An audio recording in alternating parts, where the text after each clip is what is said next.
Hello दोस्तों, आप सभी का हमारे YouTube channel Sonu Sharma with Hindi class पर बहुत बहुत स्वागत है। दोस्तों, आज हम जो है जैनेंद्र कुमार की एक कहानी है पाजेब। ये पाजेब कहानी जो है वह बाल मनोविज्ञान पर आधारित है, जो जैनेंद्र कुमार की है।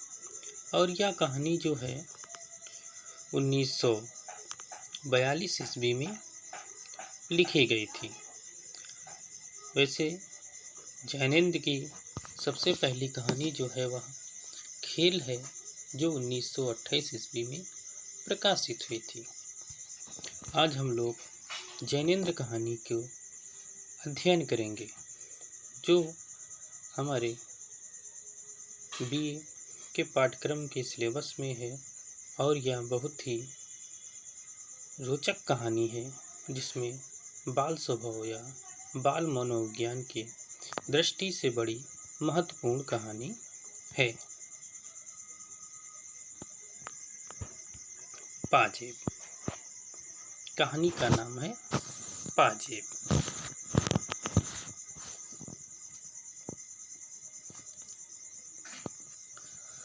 बाजार में एक नई तरह की पाजेब चली।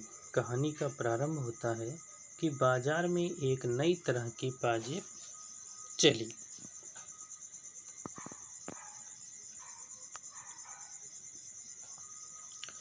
पैरों में पड़कर वे बड़ी अच्छी मालूम होती है।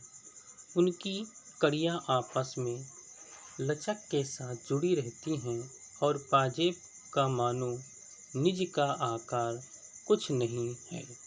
जिस पाँव में पड़े उसी के अनुकूल ही रहती हैं।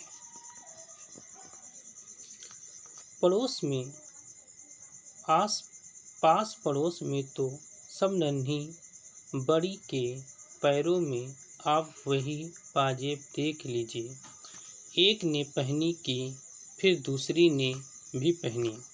देखा देखी में इस तरह इनका ना पहनना मुसीबत हो गई है। मतलब पाजेब अगर किसी प्रकार से पाजेब एक चलन में हो तो आसपास के लोग भी उसी प्रकार की पाजेबें खरीद लेते हैं और पहनते हैं। ये बात लेखक को बतानी। हमारी मुन्नी ने भी कहा कि बाबूजी, हम पाजेब पहनेंगे।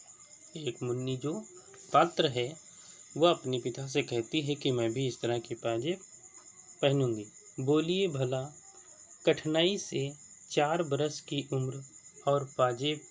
मैंने कहा, कैसी पाजेब? और उस मुन्नी की उम्र जो थी वो 4 वर्ष की मुन्नी थी। मैंने कहा, कैसी पाजेब? बोली, वही जैसी रुकमन पहनती है, जैसी शीला पहनती है। गांव की 2 लड़कियां और थी, जिसका नाम है, एक का नाम है रुकमन और दूसरी का नाम है शीला। मतलब रुकमन और शीला उसी तरह की पाजेब जो है वो पहनती हैं। उसी तरह की पाजेब को मुन्नी ने जो है वह अपने पिता से जो है लेने के लिए जिद किया था। कहा कि हम भी उसी तरह की पाजेब पहनेंगे। ये बात मुन्नी अपने पिता से कहती। मैंने कहा, अच्छा है, अच्छा है। उनके पिताजी ने कहा, ठीक है, तुमको पाजेब पहनने हैं, ठीक है, अच्छा है। बोली, मैं तो आज ही मांग लूँगी। कहती, मैं तो आज ही मांग लूँगी। मैंने कहा, अच्छा भाई, आज सही। उसी वक्त तो खैर मुन्नी किसी काम में बहल गई, लेकिन जब दोपहर आई, मुन्नी की बुआ वह मानने वाली न थी। मुन्नी की बुआ अब आ गई। मुन्नी की बुआ तो अब मुन्नी सहज मानने वाली न थी। बुआ ने मुन्नी को मिठाई दिखाई और गोद में लिया और कहा कि अच्छा, तो तेरी पाजेब अब के इतवार को जरूर लेते आऊँगी। बुआ इतवार को बुआ आई और पाजेब ले आई। मुन्नी पहनकर खुशी के मारे यहाँ से वहाँ ठुमकी फिरी, रुक्मन के पास गई और कहा, देख रुक्मन मेरी पाजेब। शीला को भी अपनी पाजेब दिखाई। सबने पाजेब दिखाई। सबने पाजेब पहनी देखकर उसे प्यार किया और तारीफ की। सचमुच वह चांदी की तरह सफ़ेद 2-3 लड़ियों सी टकने के चारों ओर लिपटकर चुपचाप बिछी हुई बहुत ही सुघड़ लगती थी और बच्ची को खुशी का ठिकाना न था।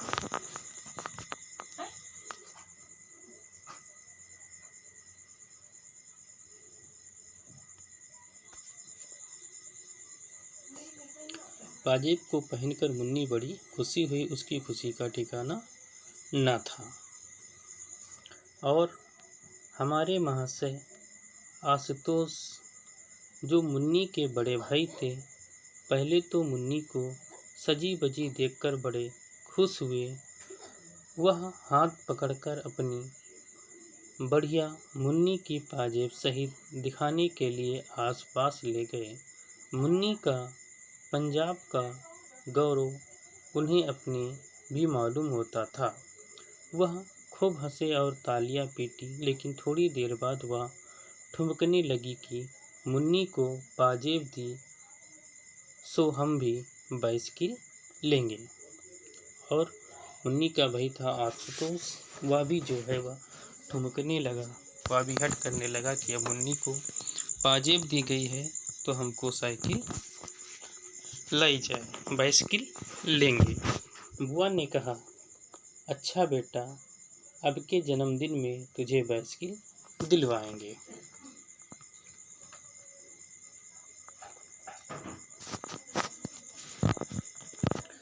आशुतोष ने बाबू ने कहा कि हम तो अभी लेंगे। आशुतोष कहने लगा कि हम तो अभी पाजेब लेंगे।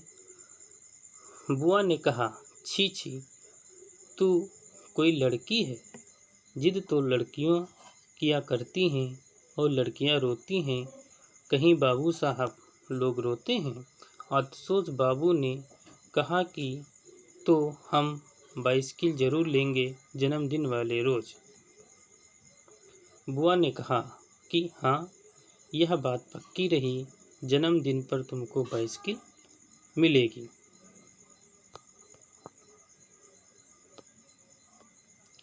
इस तरह वह इतवार का दिन हंसी खुशी पूरा हुआ। शाम होने पर बच्चों की बुआ चली गई।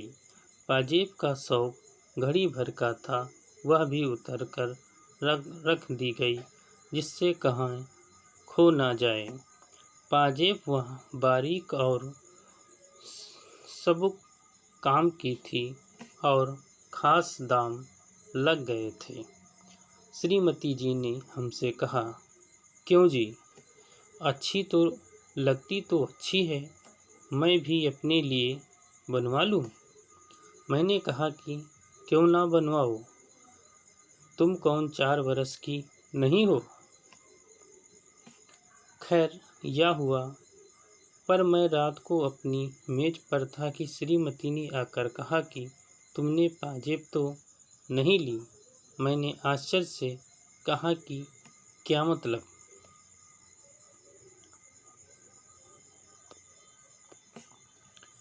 बोली कि देखो, यह मेज वेज पर तो नहीं है, एक तो है पर दूसरे पैर की मिलती नहीं है, जाने कहाँ गई। मैंने कहा कि जाएगी कहाँ, यहीं कहीं देख लो, मिल जाएगी। उन्होंने मेरे मेज के कागज उठाने धरने शुरू किए और अलमारी की किताबें टटोल डालने का भी मनहूस मनसूबा दिखाया। मैंने कहा कि यह क्या कर रही हो, यहाँ वह कहाँ से आएगी। जवाब में वह मुझे से पूछने लगी कि फिर कहाँ है। मैंने कहा, तुम्ही ने तो रखी थी। कहाँ रखी थी?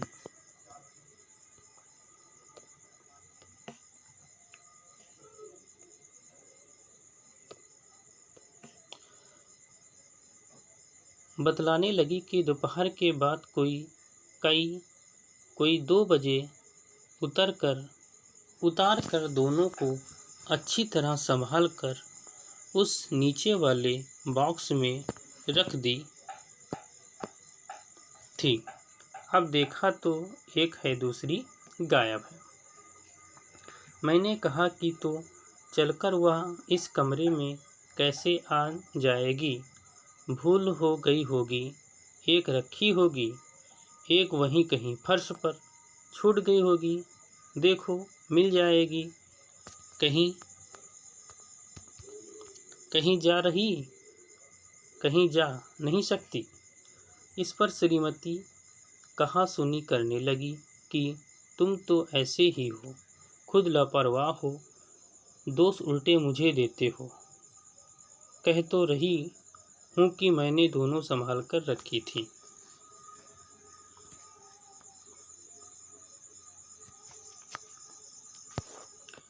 मैंने कहा कि संभाल कर रखी थी तो फिर कहाँ यहाँ वहाँ क्यों देख रही थी?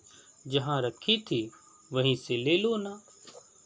वहाँ नहीं है तो फिर किसी ने निकाली ही होगा। श्रीमती बोली कि मेरा भी यही ख्याल हो रहा है। ना हो बंसी नौकर ने निकाली हो, मैंने रखी तब वह वहाँ मौजूद था। मैंने कहा तो उससे पूछा? बोली वह तो साफ इनकार कर रहा है। मैंने कहा तो फिर? श्रीमती जोर से बोली तो फिर मैं क्या बताऊं? तुम्हें तो किसी बात की फिक्र है नहीं। डांट कर कहते क्यों नहीं हो? उस बंसी को बुलाकर जरूर पाजेब उसी ने ली है। मैंने कहा कि अच्छा, तो उसे क्या कहना होगा? या कहूँ कि ला भाई पाजेब दे दे? श्रीमती झल्लाकर बोली कि हो चुका सब कुछ तुमसे। तुम्ही ने तो उस नौकर की जात को सहजोर बना रखा है। ना डांट फटकार नौकर ऐसे सिर ना चढ़ेगा तो क्या होगा? बोली कि कह तो रही हूँ कि उसी ने उसे बॉक्स से निकाला है और 16 में 15 आने यह बंसी है। सुनते हो ना, वही है। मैंने कहा कि मैंने बंसी से पूछा था, उसने नहीं ली मालूम होती। इस पर श्रीमती ने कहा कि तुम नौकरों को नहीं जानते, वे बड़े छंटे होते हैं। वंशी चोर जरूर है, नहीं तो क्या फरिश्ते लेने आते? मैंने कहा कि तुमने आशुतोष से भी पूछा? बोली पूछा था, वह तो खुद ट्रक और बॉक्स के नीचे घुस कर खोज लगने में मेरी मदद करता रहा। वह नहीं ले सकता। मैंने कहा उसे पतंग का बड़ा शौक है। बोली कि तुम तो उसे बताते बरजते कुछ हो नहीं, उम्र होती जा रही है, वह यूं ही रह जाएगा। तुम ही हो उसे पतंग की सह देने वाले। मैंने कहा कि जो कहीं पाजेब ही पड़ी मिल गई हो तो? बोली नहीं, मिलती तो वह बता न देता। खैर, बातों बातों में मालूम हुआ कि उस शाम आतिशोत पतंग और डोर का पिन्ना नया लाया है। श्रीमती ने कहा कि या तुम ही हो जिसने पतंग को उसे इजाज़त दी। बस सारे दिन पतंग, या नहीं कि कभी उसे बैठाकर सबक की कोई बात पूछे। मैं सोचती हूँ कि एक दिन तोड़ ताड़ दूँ उसकी सब डोर और पतंग। मैंने कहा कि खैर छोड़ो, कल सवेरे पूछताछ करेंगे। सवेरे बुलाकर मैंने गंभीरता से उससे पूछा कि क्यों बेटा, एक पाजेब नहीं मिल रही है? तुमने तो नहीं देखी? वह गुम हो गया। जैसे नाराज हो उसने सिर हिलाया कि उसने नहीं ली, पर मुंह नहीं खोला। मैंने कहा कि देखो बेटा, ली हो तो कोई बात नहीं, सच बता देना चाहिए। उसका मुंह और भी फूल आया और वह गुमसुम बैठा रहा। मैंने मन में उस समय तरह तरह के सिद्धांत आए। मैंने स्थिर किया कि अपराध के प्रति करुणा ही होनी चाहिए, रोष का अधिकार नहीं। प्रेम से ही अपराध प्रवृत्ति को जीता जा सकता है, आतंक से उसे दबाना ठीक नहीं है। बा का स्वभाव कोमल होता है, मतलब बालक का स्वभाव जो होता है वह कोमल होता है और सदा ही उससे स्नेह से व्यवहार करना चाहिए इत्यादि। ये पंक्ति बहुत इम्पोर्टेंट है कि अपराध के प्रति करुणा ही होनी चाहिए, रोष का अधिकार नहीं। मैंने कहा कि बेटा आशुतोष, तुम घबराओ नहीं, सच कहने में घबराना नहीं चाहिए। ली हो तो खुलकर कह दो बेटा, हम कोई सच कहने की सज़ा थोड़े ही दे सकते हैं, बल्कि बोलने पर तो इनाम मिला करता है। आशुतोष तब बैठे सुनता रहा। उसका मुंह सूजा था, वह सामने मेरी आंखों में नहीं देख रहा था। रह रहकर उसके माथे पर बल पड़ते थे। क्यों बेटा, तुमने ली तो नहीं? उसने सिर हिलाकर क्रोध से अस्थिर और तेज आवाज में कहा कि मैंने नहीं ली। यह कहकर वह रोने को हो आया, पर रोया नहीं, आंखों में आंसू रोक लिए। उसी वक्त मुझे प्रतीत हुआ कि उग्रता दोष का लक्षण है। मैंने कहा, देखो बेटा, डरो नहीं, अच्छा जाओ ढूंढो, शायद कहीं पड़ी हुई वह पाजेब मिल जाए तो हम तुम्हें इनाम देंगे। वह चला गया और दूसरे कमरे में जाकर पहले तो एक कोने में खड़ा हो गया। कुछ देर चुपचाप खड़े रहकर वह फिर यहाँ वहाँ पाजेब की तलाश में लग गया। श्रीमती आकर बोली, आंसू से तुमने पोंछ लिया, क्या ख्याल है? मैंने कहा कि संदेह तो मुझे होता है, नौकर का तो काम यह है नहीं। श्रीमती ने कहा, नहीं जी, आंसू भला क्यों लेगा? मैंने कुछ बोला नहीं। मेरा मन जाने कैसे गंभीर प्रेम के भाव से आशुतोष के प्रति उमड़ रहा था। मुझे ऐसा मालूम होता था कि ठीक इस समय आशुतोष को हमें अपनी सहानुभूति से वंचित नहीं करना चाहिए, बल्कि कुछ अतिरिक्त स्नेह इस समय बालक को मिलना चाहिए।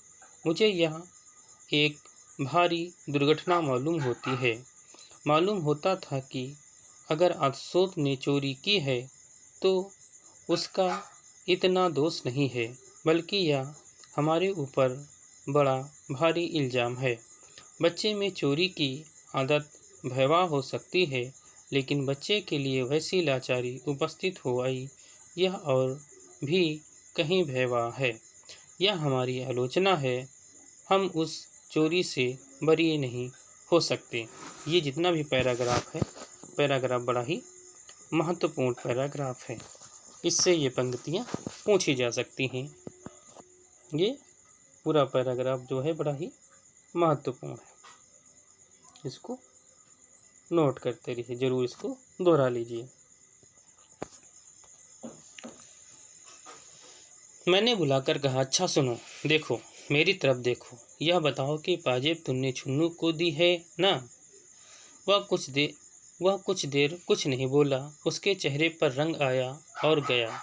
मैं एक एक छाया ताड़ना चाहता था। मैंने आश्वासन देते हुए कहा कि डरने की कोई बात नहीं। हाँ, बोलो, डरो नहीं, ठीक बताओ बेटे, कैसा तुम्हारा सच्चा बेटा है? कैसा हमारा सच्चा बेटा है? मानो बड़ी कठिनाई के बाद उसने अपना सिर हिलाया। मैंने बहुत खुश होकर कहा कि दी है ना छुन्नू को? उसने सिर हिला दिया। अत्यंत सांत्वना के स्वर में स्नेहपूर्वक मैंने कहा कि मुंह से बोलो, छुन्नी को दी है? उसने कहा, हाँ, हाँ। मैंने अत्यंत हर्ष के साथ दोनों बाहों में लेकर उसे उठा लिया। कहा कि ऐसे ही बोल दिया करते हैं अच्छे लड़के। आंसू हमारा राजा बेटा है। गर्व के भाव से उसे गोद में लिए लिए मैं उसकी माँ की तरफ गया। उत्साहपूर्वक बोला कि देखो, हमारे बेटे ने सच कबूल किया है, पाजेब उसने छुन्नू को दी है। सुनकर माँ उसकी बहुत खुश हुई। उन्होंने उसे चूमा, बहुत शाबाशी दी और उसकी भलैया लेने लगी। आशुतोष भी मुस्कुरा आया। अगरचे एक उदासी भी उसके चेहरे से दूर नहीं हुई थी। उसके बाद अलग ले जाकर मैंने बड़े प्रेम से पूछा कि पाजेब छुन्नू के पास है ना? जाओ मांग ला सकते हो उससे। आशुतोष मेरी ओर देखता हुआ बैठा रहा। मैंने कहा कि जाओ बेटा, ले आओ। उसने जवाब में मुंह नहीं खोला। मैंने आग्रह किया तो वह बोला कि छुन्नू के पास नहीं हुई तो वह कहाँ से देगा। मैंने कहा कि जिसको उसने दी होगी उसका नाम बता देगा। सुनकर वह चुप हो गया। मेरे बार बार कहने पर भी वह यही कहता रहा कि पाजेब छुन्नू के पास ना हुई तो वह देगा कहाँ से। अंत में हारकर मैंने कहा कि वह कहीं तो होगी। अच्छा, तुमने कहाँ से उठाई थी? पड़ी थी और फिर नीचे जाकर वह तुमने छुन्नू को दिखाई? हाँ। फिर उसी ने कहा कि इसे बेचेंगे? हाँ। कहाँ बेचने को कहा? कहाँ मिठाई लाएंगे? नहीं, पतंग लाएंगे। हाँ। जो पाजेब छुन्नू के पास रह गई है? हाँ। तो उसी के पास होनी चाहिए ना, या पतंग वाले के पास होगी। जाओ बेटा, उससे ले आओ। कहना हमारे बाबूजी ने तुम्हें इनाम देंगे। वह जाना नहीं चाहता था। उसने फिर कहा कि छुन्नू के पास नहीं हुई तो कहाँ से देगा। मुझे उसकी जिद बुरी मालूम हुई। मैंने कहा कि तू कहीं तुमने उसे गाड़ दिया है? क्या बोलता है? क्या किया है? बोलते क्यों नहीं? वह मेरी ओर देखता रहा और कुछ नहीं बोला। मैंने कहा, कुछ कहते क्यों नहीं? तुम गुमसुम रह गया और नहीं बोला। मैंने डपट कर कहा कि जाओ, जहाँ हो वहीं से पाजेब लेकर आओ।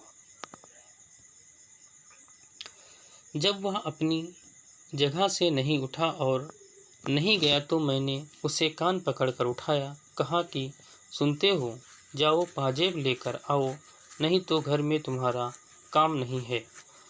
उस तरह उठाया जाकर वह उठ गया और कमरे से बाहर निकल गया। निकलकर बरामदे के एक कोने में रूठा मुंह बनाकर खड़ा रह गया। मुझे बड़ा क्षोभ हो रहा था कि यह लड़का सच बोलकर अब किस बात से घबरा रहा है, यह मैं कुछ समझ न सका। मैंने बाहर आकर धीरे से कहा कि जाओ भाई, जाकर छुन्नू से कहते क्यों नहीं हो। पहले तो उसने कोई जवाब नहीं दिया और जवाब दिया तो बार बार कहने लगा कि छुन्नू के पास नहीं हुई तो वह कहाँ से देगा। मैंने कहा कि जितने में उसने बेची होगी वह दाम दे देंगे, समझे ना। जाओ, तुम कहो तो। छुन्नी की माँ तो कह रही है कि उसका लड़का ऐसा काम नहीं कर सकता, उसने पाजेब नहीं देखी। जिस पर आशुतोष की माँ ने कहा कि नहीं, तुम्हारा छुन्नू झूठ बोलता है। क्यों रे आशुतोष, तैने दी थी ना? आशुतोष ने धीरे से कहा, हाँ दी थी। दूसरी ओर से छुन्नू बढ़कर आया और हाथ फटक कर बोला कि मुझे नहीं दी। क्यों रे, मुझे कब दी थी? आशुतोष ने जिद बांधकर कहा कि दी तो थी, कह दो नहीं दी थी। नतीजा यह हुआ कि छुन्नू की माँ ने छुन्नू को खूब पीटा और खुद भी रोने लगी। कहती जाती थी कि हाय रे, अब हम चोर हो गए। कुलच्छनी औलाद जाने कब मिटेगी। बात दूर तक फैल चली। पड़ोस की स्त्रियों में पवन पड़ने लगी और श्रीमती ने घर लौटकर कहा कि छुन्नू और उसकी माँ दोनों एक से हैं।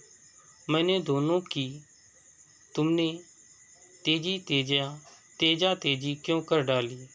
ऐसी कोई बात भला सुलझाती है?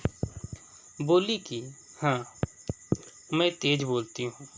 अब जाओ ना, तुम्ही उनके पास से पाजेब निकाल कर लाते क्यों नहीं? तब जानूँ जब पाजेब निकलवा दो। मैंने कहा कि पाजेब से बढ़कर शांति है और अशांति से तो पाजेब मिल नहीं जाएगी। श्रीमती बुदबुदाती हुई नाराज होकर मेरे सामने से चली गई। थोड़ी देर बाद छुन्नू की माँ हमारे घर आई। श्रीमती उन्हें लाई थी। अब उनके बीच गर्मी नहीं थी। उन्होंने मेरे सामने आकर कहा कि छुन्नू तो पाजेब के लिए इनकार करता है। वह पाजेब कितने की थी? मैं उसके दाम भर सकती हूँ। मैंने कहा, यह आप क्या कहती हैं? बच्चे बच्चे हैं। आपने छुन्नू से सहूलियत से पूछा भी? उन्होंने उसी समय छुन्नू को बुलाकर मेरे सामने कह दिया। कहा कि क्यों रे, बता क्यों नहीं देता जो तैने पाजेब देखी हो? छुन्नू ने जोर से सिर हिलाकर इनकार किया और बताया कि पाजेब आशुतोष के हाथ में मैंने देखी थी और वह पतंग वाले को दे आया है। मैंने खूब देखी थी, वह चांदी की थी। तुमने ठीक मालूम है। हाँ, वह मुझसे कह रहा था कि तू भी चल, पतंग लाएंगे। पाजेब कितनी बड़ी थी बताओ तो? छुन्नू ने उसका आकार बताया, जो ठीक ही था।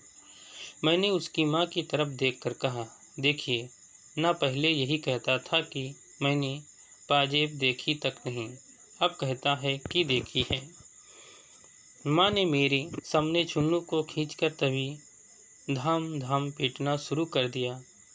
कहा कि क्यों रे, झूठ बोलता है? तेरी चमड़ी ना उधेड़ी तो मैं नहीं। मैंने बीच बचाव करके छुन्नू को बचाया। वह शहीद की भांत पिटता रहा था, रोया बिल्कुल नहीं और एक कोने में खड़े आशुतोष को जाने किस भाव से देख रहा था। खैर, मैंने सबकी छुट्टी दी। कहा, जाओ बेटा छुन्नू, खेलो। उसकी माँ को कहा, आप उसे मारिएगा नहीं और पाजेब कोई ऐसी बड़ी चीज़ नहीं है। छुन्नू चला गया। तब उसकी माँ ने पूछा कि आप उसे कसूरवार समझते हैं? मैंने कहा कि मालूम तो होता है कि उसे कुछ पता है और वह मामले में शामिल है। इस पर छुन्नू की माँ ने पास बैठी हुई मेरी पत्नी से कहा, चलो बहन जी, मैं तुम्हें अपना सारा घर दिखाए देती हूँ, एक एक चीज़ देख लो, होगी पाजेब तो जाएगी कहाँ? मैंने कहा, छोड़िए भी, बेबात को बात बढ़ाने से क्या फ़ायदा। सो ज्यों त्यों मैंने उन्हें दिलासा दिलाया, नहीं तो वह छुन्नू को पीट पाट हाल बेहाल कर डालने का प्रण ही उठाए ले रही थी। कुलच्छनी, आज उसी धरती में नहीं गाड़ दिया तो मेरा नाम नहीं। खैर, जिस तिस भांत बखेड़ा टला। मैं इस झंझट में दफ्तर भी समय से नहीं जा सका। जाते वक्त श्रीमती जी को कह गया था कि देखो, आशुतोष को धमकाना मत, प्यार से सारी बातें पूछना, धमकाने से बच्चे बिगड़ जाते हैं और हाथ कुछ नहीं आता, समझी ना। शाम को दफ्तर से लौटा तो श्रीमती से सूचना मिली कि आशुतोष ने सब बता दिया है। 11 आने पैसे में वह पाजेब पतंग वाले को दे दी है।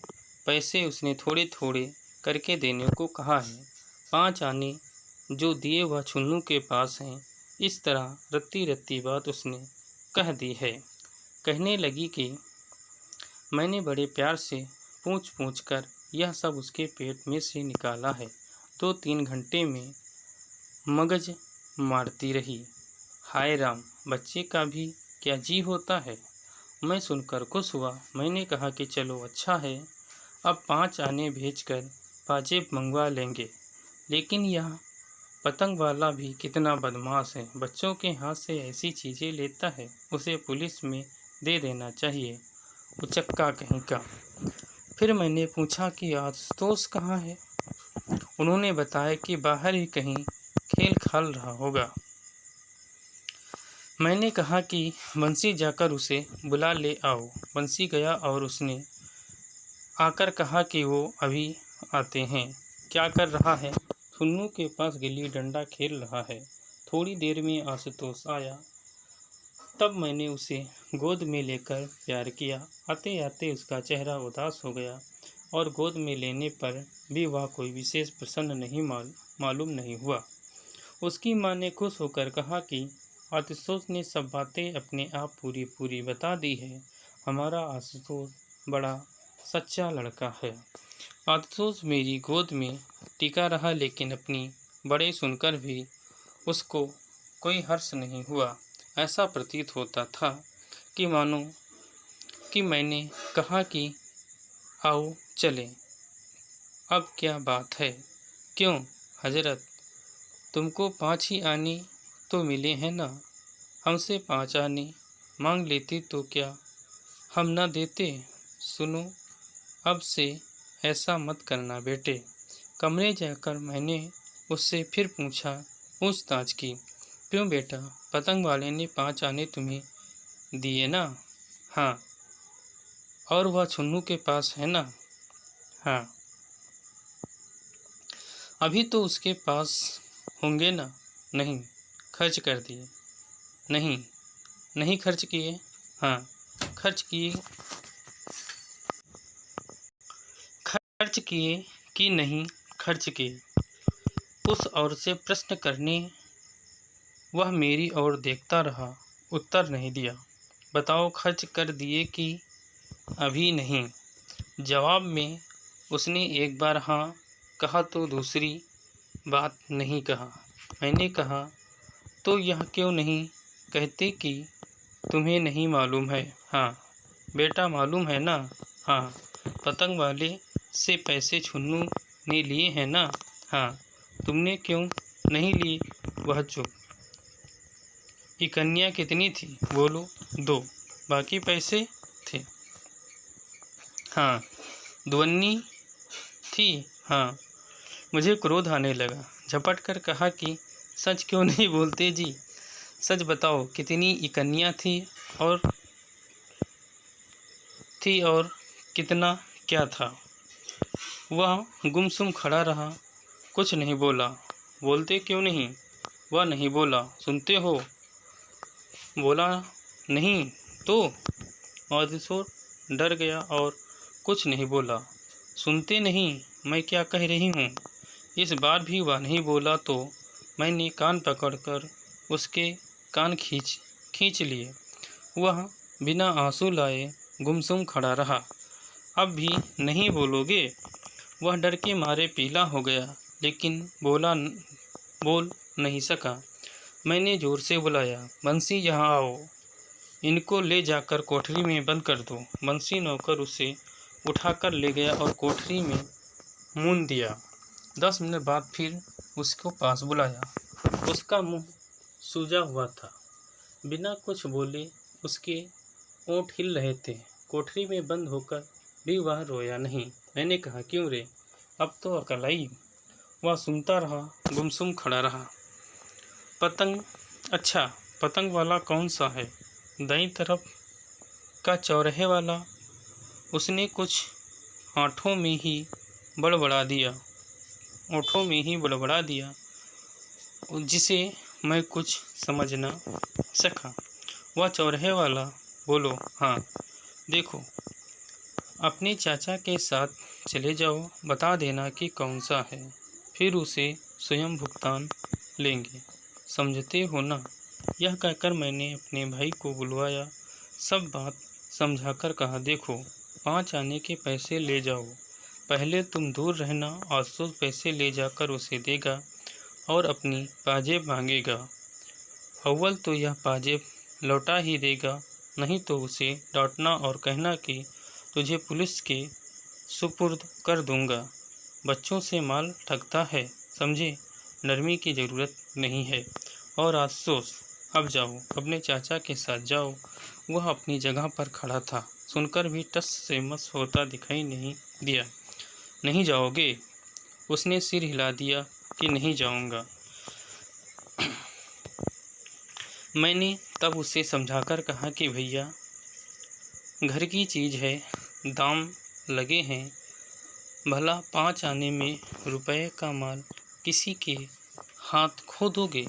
जाओ, चाचा के संग जाओ, तुम्हें कुछ नहीं कहना होगा। हाँ, पैसे दे देना और अपनी चीज़ वापस मांग लेना। दे तो दे, नहीं तो नहीं दे, तुम्हारा इसमें कोई सरोकार नहीं है। सच है ना बेटा? अब जाओ। पर वह जाने को तैयार ही नहीं था। मुझे लड़के की गुस्ताखी पर बड़ा बुरा मालूम हुआ। बोला, इसमें बात क्या है? इसमें मुश्किल कहाँ है? समझकर बात कर रहे हैं, सो समझता ही नहीं, सुनता ही नहीं। मैंने कहा कि क्यों रे, नहीं जाएगा? उसने फिर सिर हिला दिया कि नहीं जाऊंगा। मैंने प्रकाश, अपने छोटे भाई को बुलाया, कहा, प्रकाश, इसे पकड़ कर ले जाओ। प्रकाश ने उसे पकड़ा और आशुतोष अपने हाथों पैरों से उसका प्रतिकार करने लगा। वह साथ नहीं जाना चाहता था। मैंने अपने ऊपर बहुत सब्र करके फिर आशुतोष को पुचकारा कि जाओ भाई, डरो नहीं, अपनी चीज़ घर में आएगी।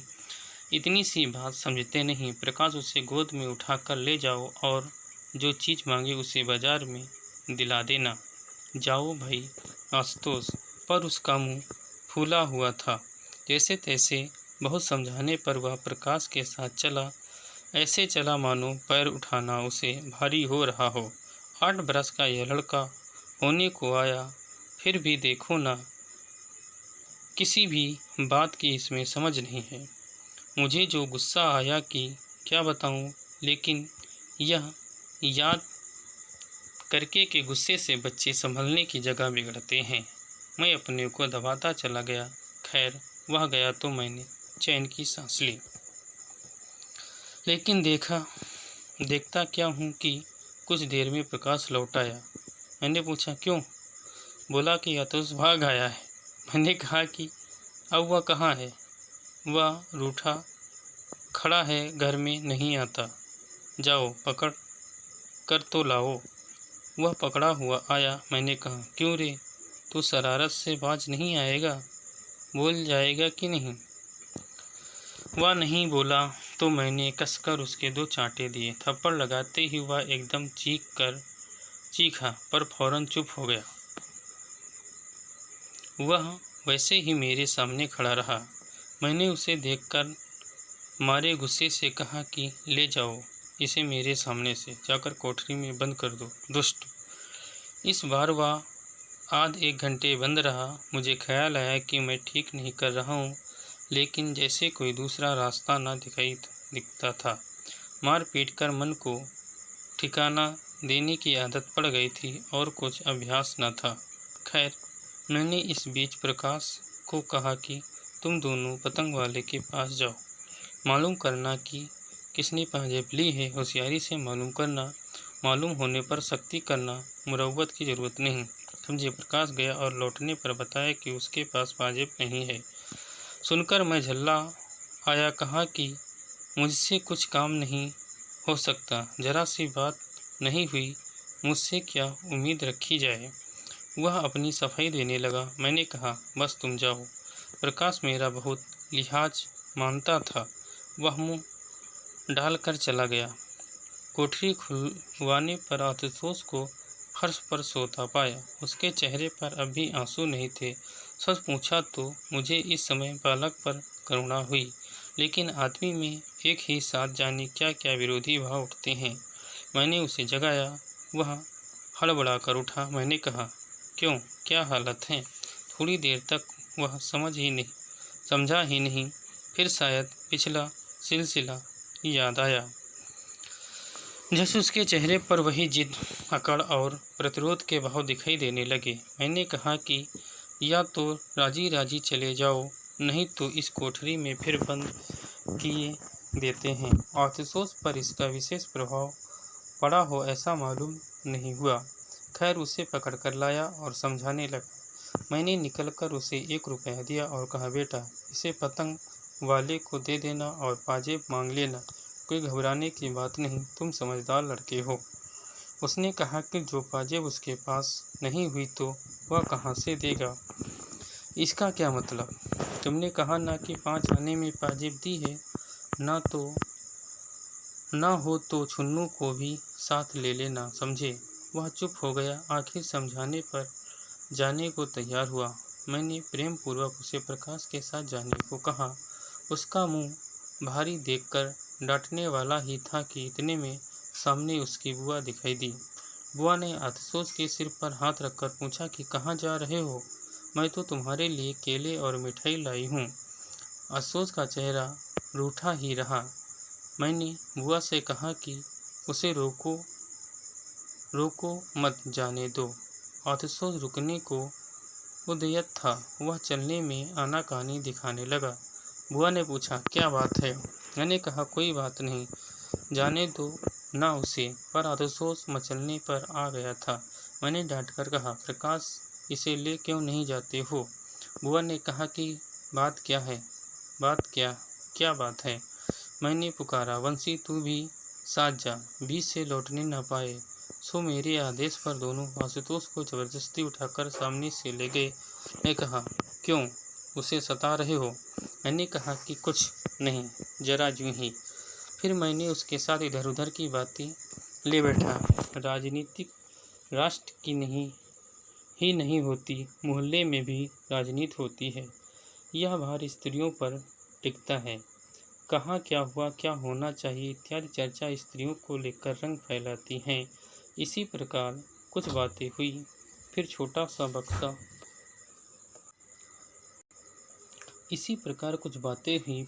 सा बक्सा सरकाकर बोली, इनमें वह कागज हैं जो तुमने मांगे थे, और यहाँ। यह कहकर उन्होंने अपने बास्केट की जेब में हाथ डालकर पाजेब निकालकर सामने की, जैसे सामने बिच्छू हो। मैंने भयभीत भाव से कहा उठा कि यह क्या? बोली कि उस रोज भूल से यह एक पाजेब मेरे साथ चली गई थी। यहीं पर कहानी जो है वह समाप्त होती है जैनेंद्र की। अगर कहानी अच्छी लगी हो तो लाइक, शेयर और सब्सक्राइब करिए, और अधिक से अधिक लोगों को चैनल को सब्सक्राइब करने के लिए बोलिए। धन्यवाद।